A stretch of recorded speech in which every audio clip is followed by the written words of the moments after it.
live sebentar, bahas tentang pertukaran energi. Pertukaran energi itu terjadi setiap saat, karena itu hukum semesta. Paham nggak paham, percaya nggak percaya, ya memang yang namanya pertukaran energi itu sudah menjadi hukum sunatullah.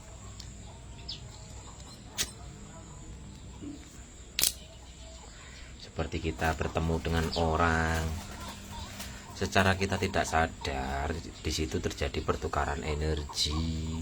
Contoh sederhana begini, di saat kita sedang marah, terus kita ketemu dengan orang, itu jarak, tergantung kapasitas marahnya seberapa, itu jarak berapa meter, jarak berapa kilo, itu terjadi pertukaran energi.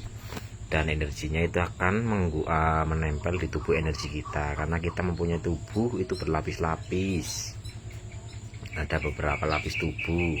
Lah, tubuh lapis inilah yang contoh sederhana, di saat orang kena penyakit terus di CT scan, dibawa ke dokter, nggak kelihatan penyakitnya. Kalau yang nggak tahu itu katanya kena guna-guna dan sebagainya. Bukan seperti itu.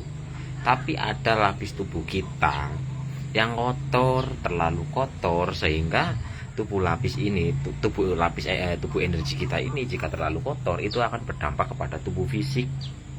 Dan ini jika dibiarkan terus-menerus itu akan mempunyai penyakit, tapi diperiksa ke dokter, di CT scan itu nggak kelihatan, karena yang sakit itu adalah tubuh energinya.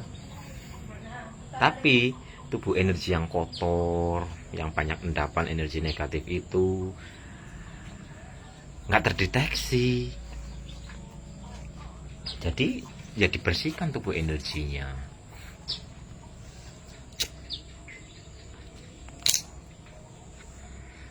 Lawang tubuh energi kita yang kotor, malah katanya kena ini kena itu, malah semakin kotor kita, malah jadi menuduh, menjadi memfitnah. Karena apa? Karena kita nggak tahu, nggak paham bab energi.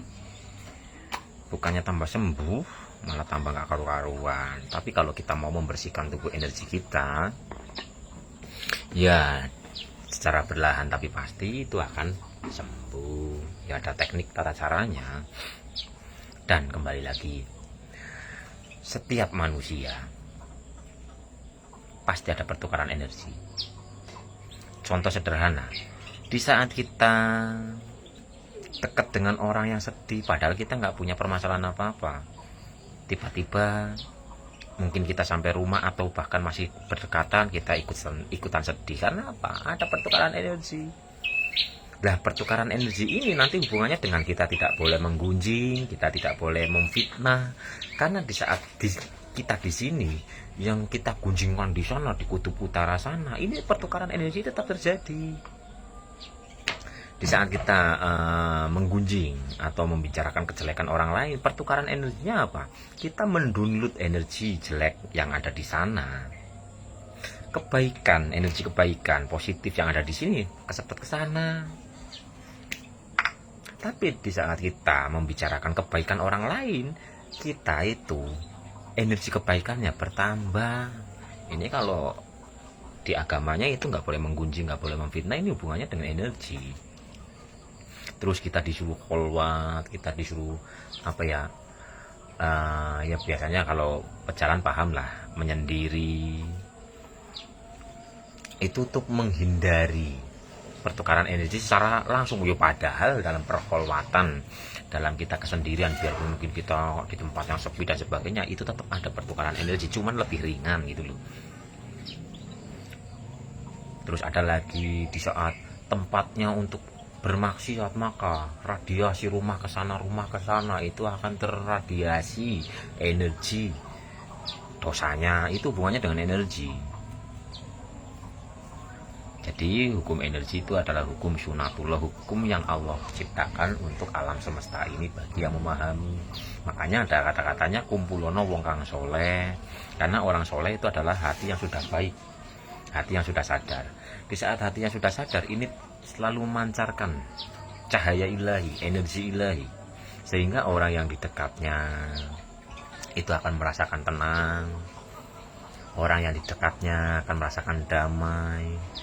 Nanti energi ini akan menempel di tubuh energi kita dan menjadi cahaya, nanti mencahayai hati dan akal kita. Itu konsepnya begitu.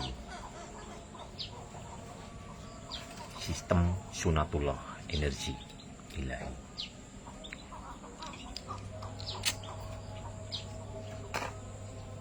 Tapi bab seperti ini memang jarang dibahas.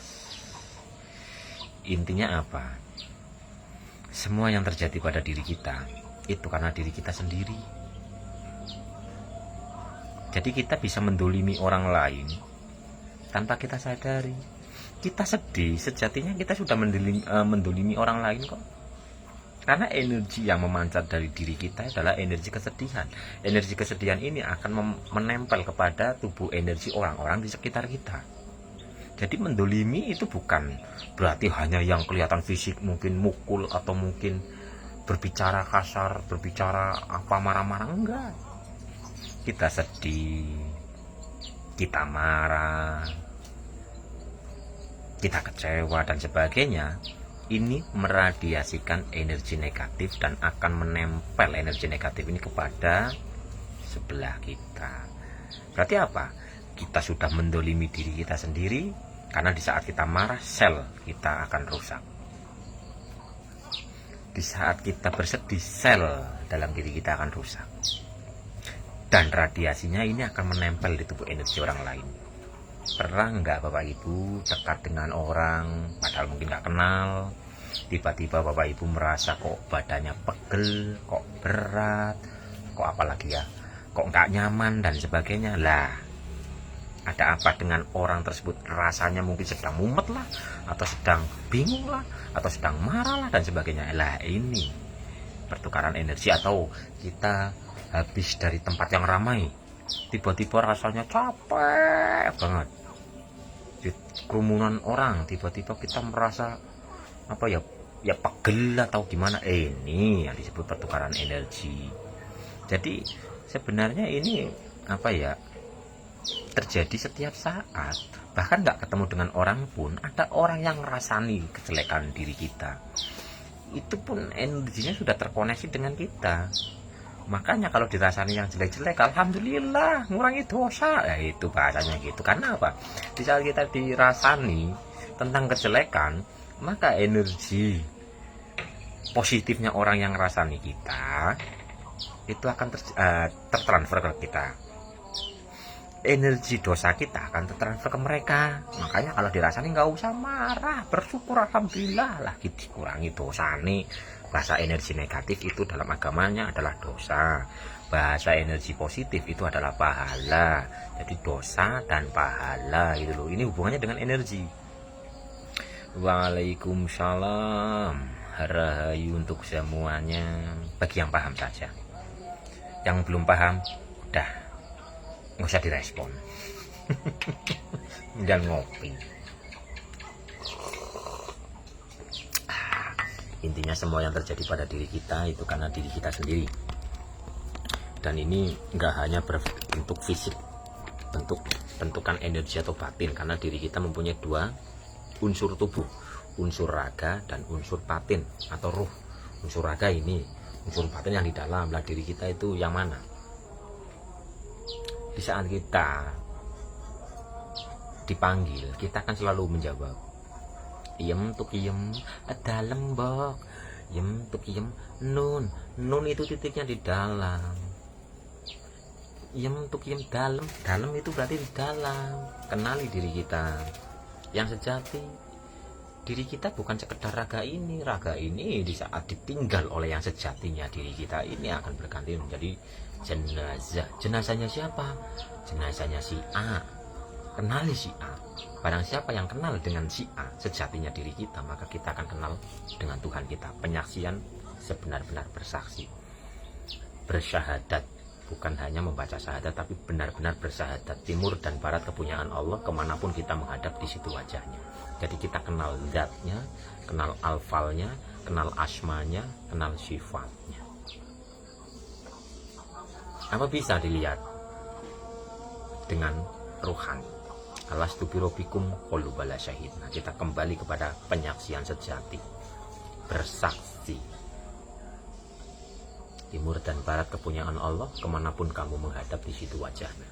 Itu pun simbol. Timur adalah simbol matahari muncul, barat adalah simbol matahari tenggelam. Maksudnya apa? Timur matahari muncul adalah padang, positif. Tenggelam, barat adalah simbol matahari tenggelam. Berarti apa? Negatif. Dalam positif maupun negatif, orang yang sadar memandang semuanya. Nah, disensor. Disensor. Itu. Jadi kenal. Makanya apa? Hanya dengan ingat Allah, hati menjadi tenang. Ingat itu masih dalam pencarian. Ingat. Ya contoh sederhana lah. Saya ingat-ingat dulu. Tadi saya naruh korek di mana ya? Lah kan masih ingat-ingat.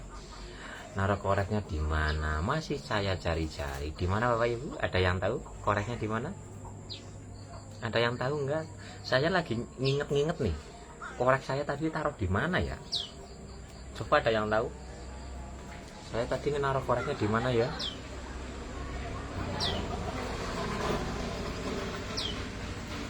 Monggo yang tahu komen. Soalnya saya live-nya bentar doang, ini udah maghrib.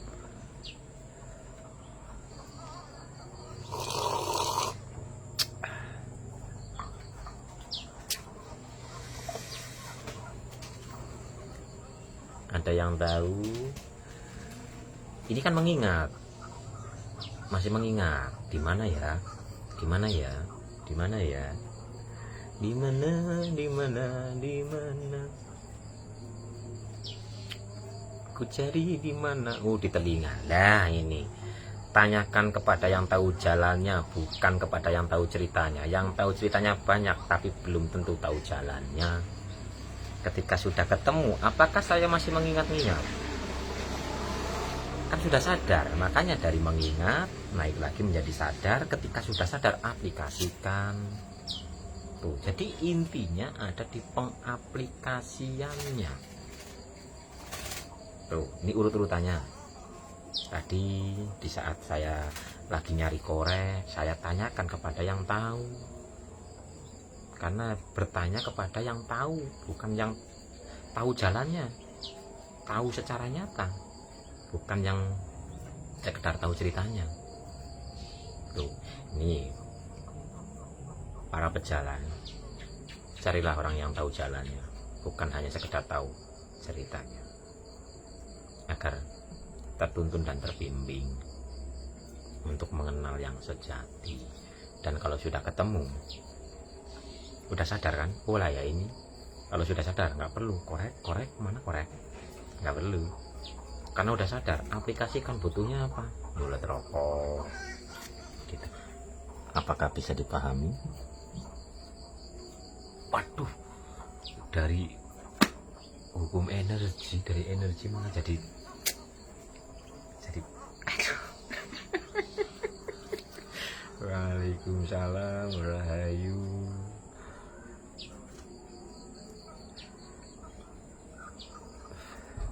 Untuk Bapak Ibu, saya belum aktif di grup ya, belum bisa zoom. Nanti zoomnya lagi kalau ibu saya udah pulang,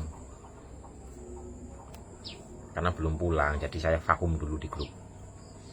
Nanti kalau udah pulang lah baru aktif kembali. Jadi harap maklum dulu.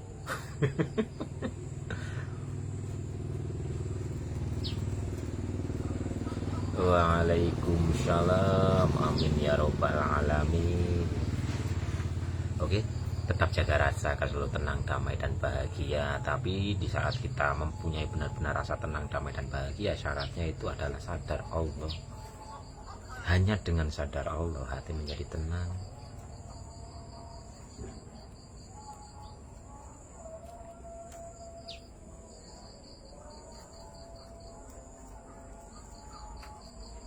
Karena kesadaran itu bertingkat-tingkat juga. Tapi intinya adalah hanya dengan sadar sang hidup yang melingkupi segala sesuatu. hati menjadi tenang. Oke Bapak Ibu, sudah dulu nih Bapak Ibu, karena sudah maghrib, saya pamit undur diri dulu.